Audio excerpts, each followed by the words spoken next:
அஸ்ஸலாமு அலைக்கும் வரஹ்மத்துல்லாஹி வபரகாத்துஹு.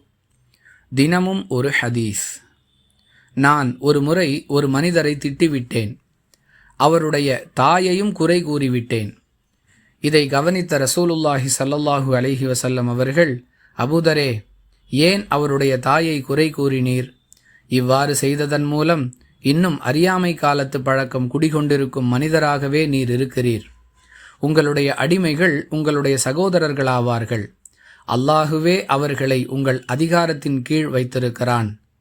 தம் அதிகாரத்தின் கீழ் இருக்கக்கூடிய சகோதரர்களுக்கு தாம் உண்ணும் பொழுது அவர்களுக்கும் உண்ண கொடுக்கட்டும். தாம் உடுத்தும் பொழுது அவர்களுக்கும் உடுத்த கொடுக்கட்டும்.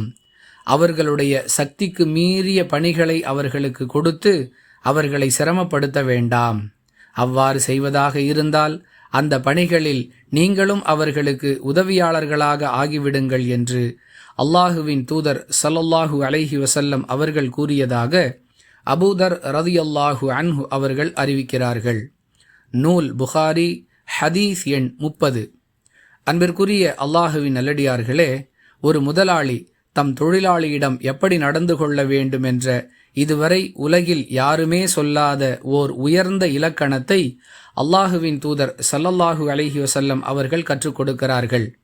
யார் இந்த வழிகாட்டுதலை கடைபிடித்து நடக்கிறாரோ அவரே உலகில் சிறந்த முதலாளி என்பதை யாரும் மறுக்க முடியாது.